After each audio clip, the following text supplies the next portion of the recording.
Pourquoi dédoubler le temps? En fait, tout vient de là. Si je dédouble le temps, ça signifie que j'ai des observateurs qui vivent dans des temps différents. Ça, déjà en physique, c'est assez révolutionnaire, parce qu'on est lié à plusieurs référentiels, le référentiel dépendant de l'observateur. Alors, on le sait déjà par la mécanique de l'infiniment optique, l'observateur agit sur l'observé. Le problème est qu'on ne se dégage pas de la mécanique de l'infiniment optique pour arriver à notre mécanique à nous. Or, nous vivons avec ce même principe. C'est-à-dire que, imaginez que vous puissiez disposer du temps que vous connaissez, ça, il n'y a pas de problème, mais que dans des instants imperceptibles, donc qui pour nous n'existent pas, et qui sont prouvés par l'imagerie médicale, puisque l'imagerie médicale nous montre que nous avons des temps perceptibles et des temps imperceptibles. En fait, notre temps est une succession de temps perceptibles séparés par des temps imperceptibles. Ces temps imperceptibles, imaginez que vous puissiez les utiliser avec une autre observation, un autre temps d'observation. Alors là, on rentre dans un principe physique connu, qui est le principe d'Heisenberg, à savoir que dans un temps nul, je peux bénéficier d'une énergie infinie. On le sait pour les particules, ça pourrait s'étendre à l'observateur que nous sommes. Ça signifierait aussi que si je peux utiliser un temps nul, écoutez bien ça, en disposant d'un temps infini, je pourrais faire des tas de choses en fonction de ma pensée du départ, revenir avec des conclusions que j'ai pu faire dans un temps qui pour moi n'existe pas. Je ne sais même pas que je suis parti, que je suis déjà revenu, et c'est ma mémoire qui a changé. En fait, dès que je pense quelque chose, je pourrais faire évoluer ma pensée dans un temps que je n'apprécie pas apparemment, mais si je peux l'utiliser sans le savoir, c'est là où ma mémoire change. Et bien vous voyez que ce simple principe permet d'expliquer toutes les intuitions, les prémonitions, la voyance. Mais est-ce à dire que c'est du déjà fait? Non, ce n'est que du potentiel. C'est-à-dire je peux à chaque instant créer, à partir de mes propres pensées, les conséquences de mon pensée qui deviendront pour moi des potentiels. Donc je modifie ma mémoire, je me guide vers certaines choses, ça ne m'intéresse ou ça ne m'intéresse pas, je choisis suivant les moments de ma vie, c'est-à-dire dans mes temps perceptibles. Et alors vous devez aller maintenant chercher plus loin que ça. C'est-à-dire que si ça marche véritablement dans ce sens-là, que j'ai des temps imperceptibles dont je bénéficie, je dois considérer que ma vie entière peut être dans des temps imperceptibles d'un autre temps. Et que, en fait, je suis en train de bâtir le futur potentiel d'une autre réalité où il y a d'autres observateurs qui bénéficient de cette même loi. Alors l'intérêt de tout cela, si je peux être moi-même dans des temps différents, c'est-à-dire dédoublé, je peux être à la fois l'acteur qui vit avec ce que j'observe dans le temps dont je dispose, je peux être aussi celui qui reçoit des informations pour pouvoir faire les conséquences de la pensée de celui qui m'informe. Et ma vie ne sera à ce moment-là qu'une conséquence d'un autre moi-même qui me guiderait.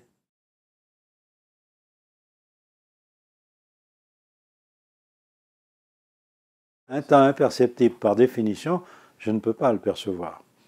Alors, le temps imperceptible, comment je peux aller d'un temps perceptible dans un temps imperceptible? Il y a une autre loi physique qui est le principe de Langevin. C'est que si je vais à une vitesse proche de la vitesse de la lumière, je ne vieillis pas de la même façon que celui qui reste immobile.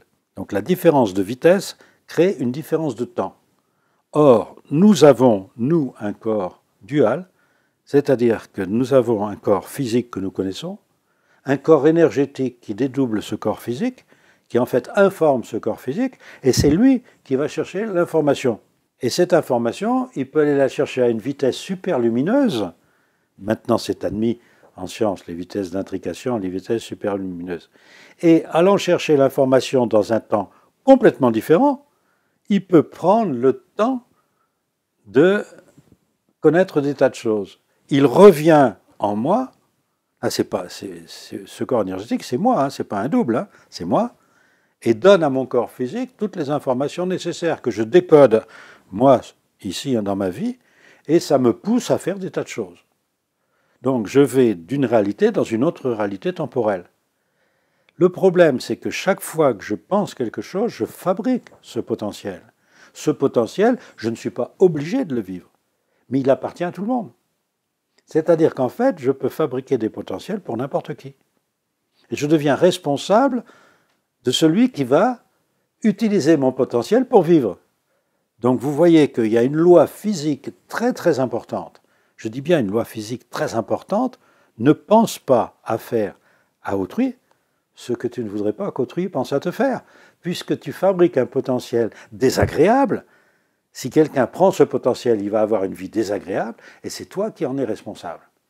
Et vous voyez donc, on rejoint des choses d'aspect philosophique ou religieux, d'aspect métaphysique, disons, alors qu'en fait c'est totalement scientifique. Puisque ma pensée crée des potentiels dans des temps différents, n'importe qui a accès à ces temps différents, peut modifier sa mémoire en fonction de cette visite dans des temps imperceptibles et va agir différemment. Il va avoir des intuitions différentes, des prémonitions, s'il est capable de mettre dans le temps cette mémoire, dans notre temps.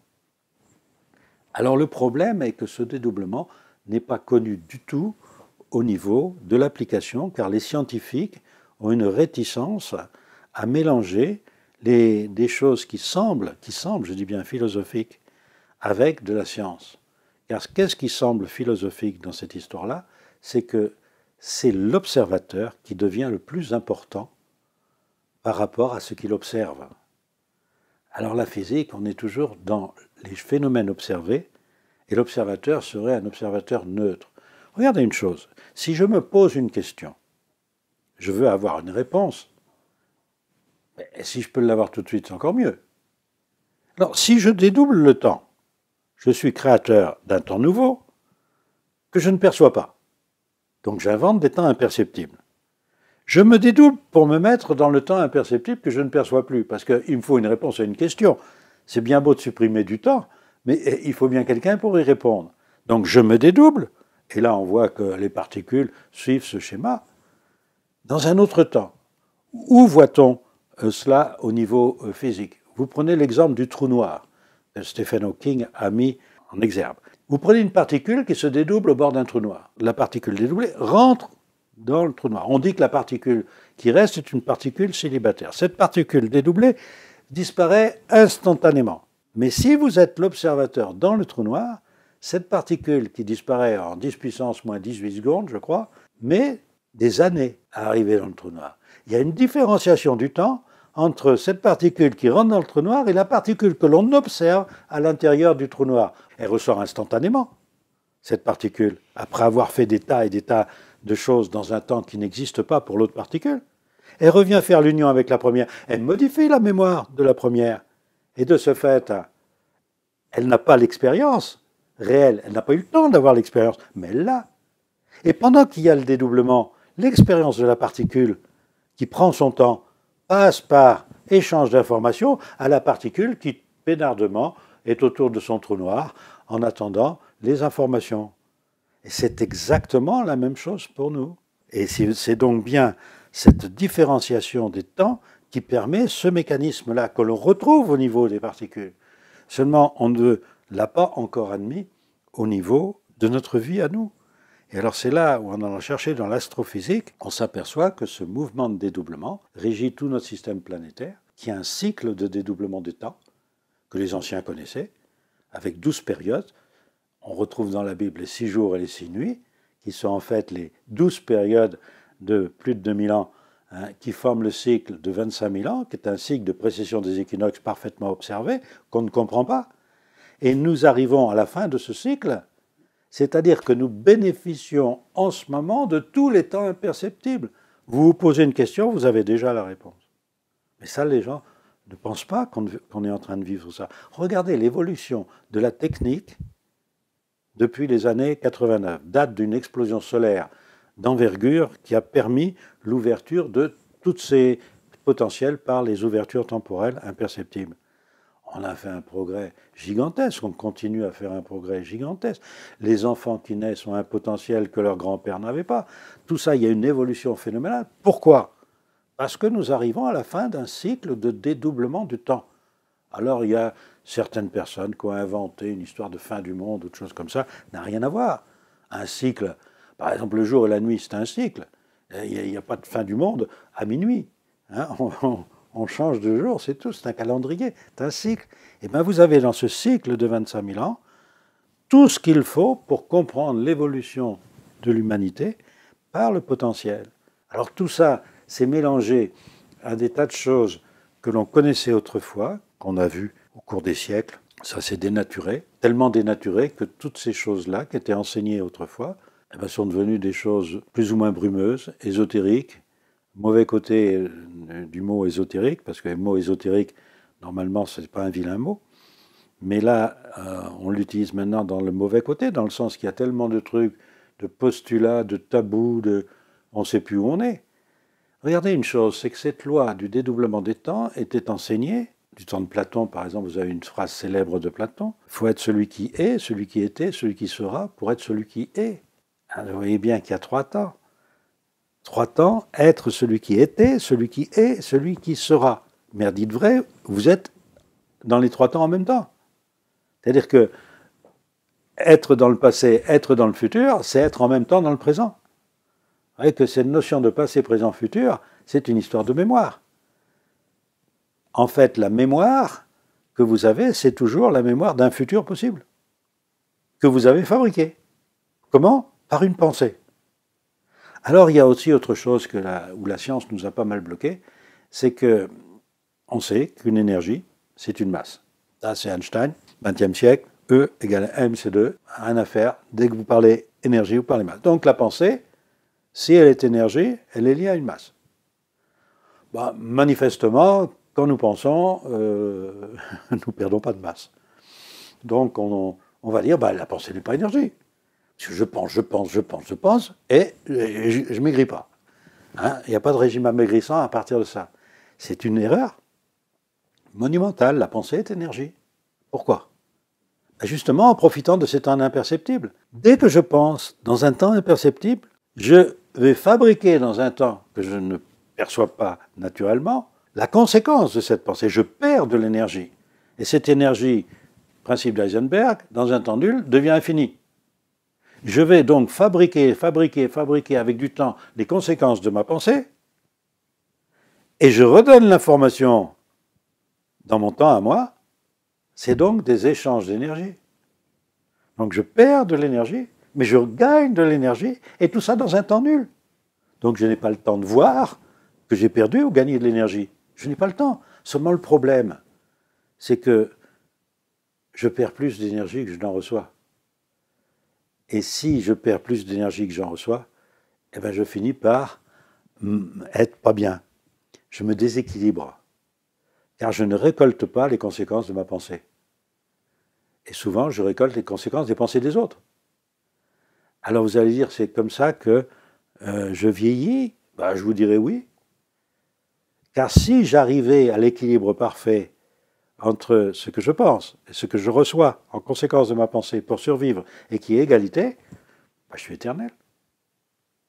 Je suis éternel, c'est sensationnel. On voit bien que ce n'est pas le cas. S'il n'y a pas le cas, pourquoi? Il n'y a pas l'équilibre entre ce que je pense, ce que je fabrique dans le futur et ce que je récolte dans ma vie. Pourquoi? Parce que je ne sais pas que j'appartiens à un autre temps, que je suis dédoublé, comme les particules, et que je suis en train de fabriquer le futur de mon double, non pas dans le but de fabriquer un futur, mais dans le but d'aller me coucher pour permettre à mon double, pendant le sommeil paradoxal, d'aller arranger mon futur. C'est ça qu'il faut faire savoir. Alors vous allez dire, il y en a qui vont dire, mais où est la science là-dedans? Mais je pourrais dire, mais la science, elle est là. Nous ne sommes pas au service de la science. C'est là où on se trompe. La science, c'est nous. La science, c'est nous, c'est tout. On ne la sert pas, la science. Nous sommes la science. Alors, il faut la faire marcher. Je pense quelque chose, immédiatement, la conséquence de ma pensée va être faite dans le futur. Je peux la mémoriser et aller vers le futur de mon choix. Seulement, ce futur de mon choix, c'est pas la même réalité. C'est n'importe quoi. Je ne sais pas ce que je fabrique par ma pensée. Il faut donc vérifier que ce que je fabrique par ma pensée est quelque chose de valable. Comment le faire? Eh bien, je suis dédoublé par quelqu'un qui, justement, profite de mes nuits pour aller voir ce futur.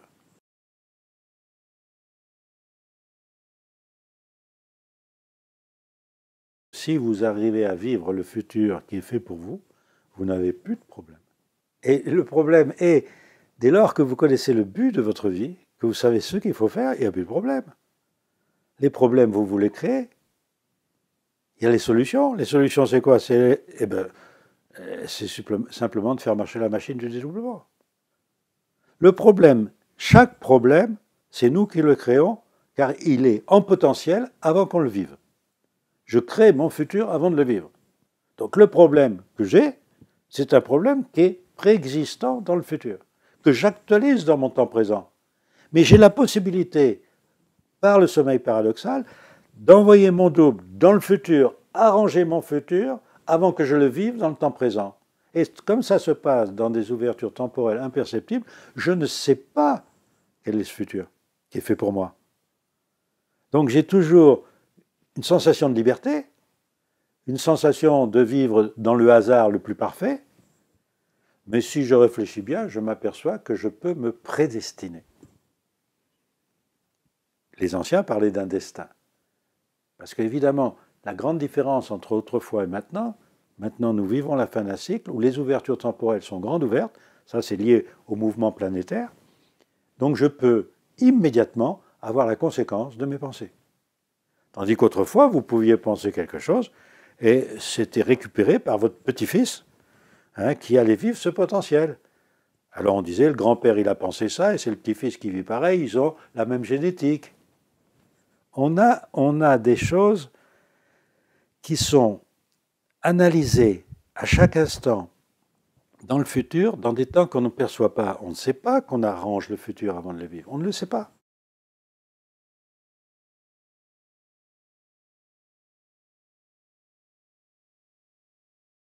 Bien sûr, mais à une condition. Est-ce que c'est vraiment lui qui le veut, ça? Parce que regardez, si vous êtes dans deux temps différents, celui qui vous donne l'information pour vous guider se double. Il est dans ce qu'on peut appeler le passé, puisque c'est lui qui vous donne l'information dans ses ouvertures temporelles. Vous ne faites que vivre ce qu'il vous dit de vivre. Seulement, le futur fait exactement la même chose. Il fabrique votre futur. S'il profite de vos nuits pour vous donner des informations, alors que votre double n'est pas là, ces informations, ce n'est pas du tout celles que vous devriez avoir. Il va vous donner des suggestions, des envies, et qu'à votre réveil, vous avez envie de faire des tas de choses, et qui en fait ne sont pas pour vous, mais qui sont faits pour faire vivre un futur. Et vous devenez parasité par ce futur. Si maintenant vous remettez le double dans le coup, vous fabriquez votre futur, le double va l'arranger avant que vous le viviez. Mais non seulement vous arrangez votre vie, mais vous arrangez le futur. Or nous sommes venus sur Terre juste pour arranger le futur. Alors, la science là-dedans, elle est là. C'est ça qu'il faut voir. Nous sommes la science en utilisant des choses que l'on connaît au niveau de la mécanique céleste, que l'on connaît au niveau de la mécanique de l'infiniment petit. Toutes les particules sont dédoublées et toutes les particules sont en intrication pour pouvoir échanger des informations à des vitesses superlumineuses. Ça, c'est prouvé par l'expérience. La théorie du dédoublement donne simplement ces vitesses-là. Et maintenant, on vient de donner, regardez, le prix Nobel à celui qui a découvert le boson de Higgs. Enfin, il s'appelle Peter Higgs, celui qui en avait parlé. On prouve son existence par sa désintégration. Parce qu'on n'a pas le temps de voir qu'il existe. Et maintenant, supprimez cette histoire de temps. Vous voyez bien qu'il y a quelque chose d'autre. Tout notre univers que l'on voit existe après une explosion initiale avant Planck, le temps d'avant le Big Bang, qu'on appelle le temps de Planck, qui est 10 puissance moins 44 secondes. On ne sait pas ce que c'est que ces 10 puissance moins 44 secondes qui ont donné un univers gigantesque. Maintenant, changer d'observation, qu'est-ce que c'est 10 puissance moins 44 secondes? Ça peut être 25 000 ans. Ça peut être un cycle de dédoublement. Auquel cas, si vous arrivez à changer d'observation, Comment changer d'observation? Il faut aller à des vitesses folles. Comment aller à des vitesses folles? Moi, je suis dans mon fauteuil, là, je ne peux pas bouger. Et c'est là où, justement, vous avez le fameux corps énergétique dont on ne voulait pas parler du tout, du tout, du tout. Alors que on connaît l'existence de ce corps énergétique, mais depuis longtemps. Les premières expériences le mettaient en évidence, c'est la centrifugeuse pour les pilotes. Vous savez que les Américains avaient inventé dans les années 40 des centrifugeuses pour faire tourner les gens à toute vitesse, pour voir ceux qui résistaient à l'arrêt brutal. Car à l'époque, on parlait d'un voile noir qui empêchait les pilotes, dans les avions à réaction, de diriger leur avion. Et on s'est aperçu d'une chose, avec toutes ces expériences, il y en avait, ils sortaient de leur corps. Et puis ils avaient du mal à rentrer. Tout simplement. Ils avaient des maux de tête, des choses comme ça, des nausées. Alors ceux-là, évidemment, on ne les prenait pas en tant que pilotes, puisqu'ils avaient des phénomènes bizarres. Mais c'était quoi ces phénomènes bizarres? On a étudié ça, militairement, on a étudié ça. C'était le corps énergétique qui sortait du corps physique. Et le corps physique, boum, il était flasque. Comme dans le sommeil paradoxal. Le sommeil paradoxal, c'est quoi? Vous êtes vivant, mais incapable de bouger. La phase de sommeil paradoxal vient après ce sommeil profond récupérateur. Le cerveau va beaucoup travailler. C'est le moment où il fixe nos souvenirs, ce que l'on a appris la veille. C'est aussi la phase des rêves. On extrait alors de notre mémoire des images, des sons qui sont agencés en rêve. Cette activité reste virtuelle, bien sûr, car nos muscles ne reçoivent aucun ordre du cerveau. Seuls les muscles des yeux continuent de fonctionner, ainsi que ceux de l'oreille interne. On l'appelle en fait en anglais le rapide mouvement des yeux. Car les yeux continuent, le cœur bat, il y a une énergie très faible. Pourquoi? Parce que votre corps énergétique n'est plus là, ne peut plus donner l'information à votre corps physique. C'est de la science, ça.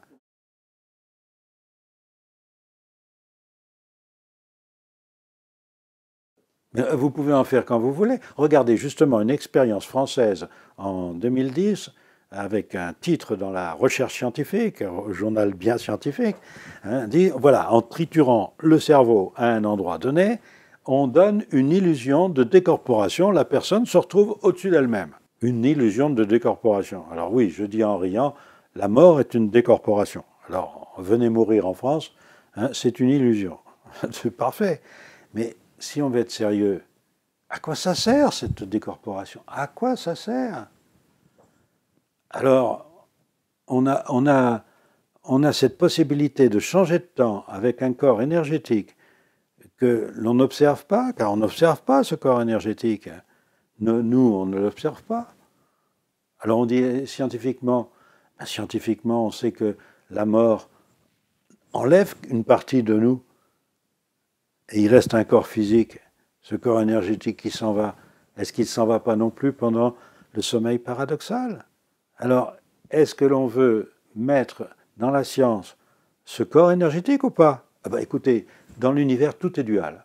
Alors, les particules sont toutes duales, c'est-à-dire corpusculaires et ondulatoires.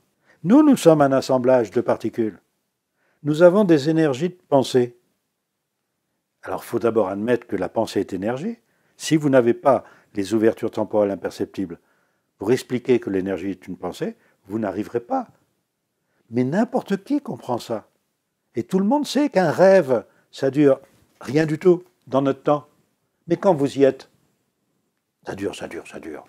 Des jours et des jours. On sait que quelqu'un peut frapper à votre porte et vous réveille. Le bruit a déclenché le rêve. On met des électrodes, on s'en aperçoit. Un rêve de 1/5 ou un 20e de seconde, et vous étiez là en train de rêver. Pendant une semaine, vous étiez, je ne sais pas moi, à Tahiti, en train de vous dorer, vous étiez avec les Vainés là-bas. Bon. Et vous dites à la personne qui a frappé à la porte, disons, tu aurais pu attendre, j'étais dans un rêve merveilleux, tu m'as réveillé. Et non, c'est le bruit qui a déclenché le rêve, pour empêcher la personne de se réveiller, pour rester dans un sommeil qui permet ce rêve. Et ce rêve, il faut savoir l'utiliser.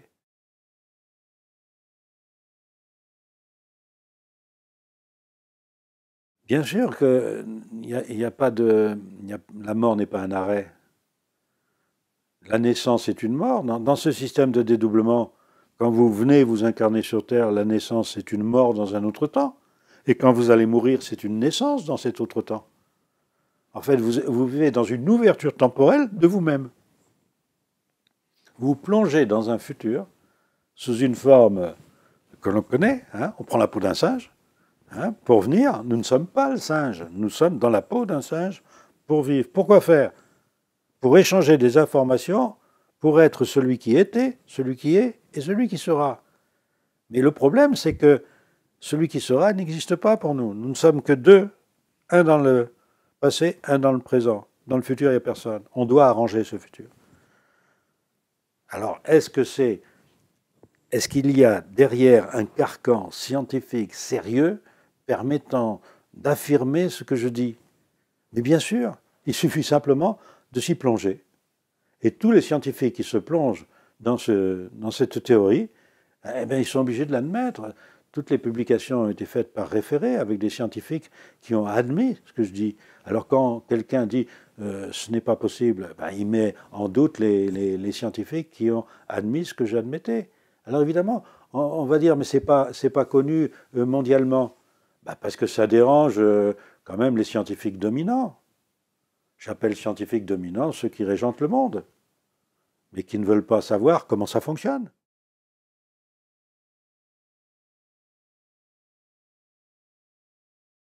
Le problème, il est que dans ce mécanisme-là, si vous ne connaissez pas comment ça marche, il n'y a aucune différence entre l'information que vous recevez dans votre temps, entre celle de votre double qui est dans le passé et celle du futur où vous n'êtes pas. Le mécanisme d'information est le même. Comment savoir que c'est vous-même qui voulez ce que vous voulez? Imaginez que vous ayez un futur déplorable. Futur déplorable dans ce troisième temps dont je viens de vous parler. Vous n'êtes pas dans le second temps puisque vous êtes non dédoublé dans le premier temps. Et vous avez un futur déplorable que vous devez arranger, vous ne pouvez pas y aller. Pourquoi vous ne pouvez pas y aller? Eh bien parce que le plan intermédiaire du deuxième temps vous l'empêche. Alors il y a une solution, toute simple. Je vais m'incarner dans le deuxième temps, laissant mon double dans le premier temps, pour arranger le futur en permettant à mon double l'échange des corps énergétiques dans des temps d'inconscience. Ces temps d'inconscience, il y a un temps privilégié, personne ne sait pourquoi, c'est le sommeil paradoxal. Le sommeil paradoxal est un échange des corps énergétiques qui permet à l'autre partie de moi-même, qui est dans ce temps 1, d'aller arranger le temps 3 grâce à ma présence dans le temps 2. Et si on ne sait pas ça, on ne sait pas pourquoi on vit. On ne sait pas du tout pourquoi on vit. On vit pour arranger un futur. On vient dans le temps 2 pour arranger le temps 3, car on est aussi dans le temps 1. Et c'est à faire avant la fin du cycle de dédoublement des temps. C'est ce que j'essaye d'enseigner, et avec des résultats phénoménaux. Donc, comme vous disiez tout à l'heure, il faut que ça sache par la base, parce que la pyramide qui nous dirige ne voit aucun intérêt à cela. Un double, chacun en a un, sa puissance est sensationnelle. Alors, pourquoi se réfugier auprès de quelqu'un? Avec une seule chose à faire, se réfugier auprès de son double. Donc évidemment, ça met des hiérarchies en l'air, ça. Mais d'un autre côté, si vous connaissez le mécanisme, ça ne met rien en l'air, puisqu'il faut apprendre à fabriquer un futur sans avoir de responsabilité dans ce futur vis-à-vis des autres. Car si vous fabriquez un futur dangereux, par exemple, je ne sais pas, vous voulez avoir quelque chose, vous l'avez dans le futur, c'est fait, c'est fait. Et oui, mais comment je vais l'actualiser dans mon temps présent? Mais attendez, c'est n'importe qui peut l'actualiser. Alors, vous fabriquez quoi? Par exemple, fabriquer de la violence. J'apprends à tuer en jeu vidéo. Je fabrique le meurtre dans le futur. Et puis après, il y a quelqu'un qui actualise ça dans sa vie, il va tuer. Et vous dites, c'est un meurtrier. Et vous, avec votre jeu vidéo, qu'est-ce que vous avez fait? Vous avez fabriqué le futur. Si vous ne l'aviez pas fabriqué, il n'aurait pas pu l'utiliser. Car si ça se trouve, il n'y avait pas pensé avant. Donc c'est votre pensée qui a entraîné ce potentiel, qui a fait que quelqu'un l'utilise. Or justement, notre but sur Terre est de n'avoir aucune responsabilité dans ce futur, de façon que les gens qui vivent sur Terre aient la meilleure vie possible. D'où un théorème. Vous vous rendez compte que c'est un théorème ce que je dis là. Et il y a des scientifiques qui l'ont dit, ce théorème. Ce théorème, c'est « pense à faire à autrui ce que tu aimerais qu'autrui pense à te faire ». C'est des scientifiques qui ont dit ça, qui connaissaient la loi, des docteurs de la loi. Ils connaissaient cela. Ils savaient qu'on doit vivre du futur. Il faut le voir, l'arranger avant de le vivre. Mais je ne peux pas, en quelques minutes, vous dire voilà ce qu'il faut faire. Alors à ce moment-là, on rentre dans les techniques. Et les techniques ne sont pas dans le principe vital. Le dédoublement, c'est un principe vital, ce n'est pas autre chose. Par exemple, est-ce que vous avez besoin de quoi que ce soit à apprendre pour respirer? Un bébé, il sort du ventre de sa mère, il respire. C'est fini. Personne ne lui a appris. Ensuite, il va téter. Personne ne lui a appris. C'est un principe vital. Il n'y a pas besoin d'apprendre quoi que ce soit. Il faut faire marcher le principe vital. Si vous réfléchissez sur un principe vital, vous ne l'utilisez pas. Ensuite, apprenez d'abord à vivre avec ce principe vital, c'est-à-dire à savoir que vous vivez dans plusieurs temps à la fois. Après, vous ferez ce que vous voulez.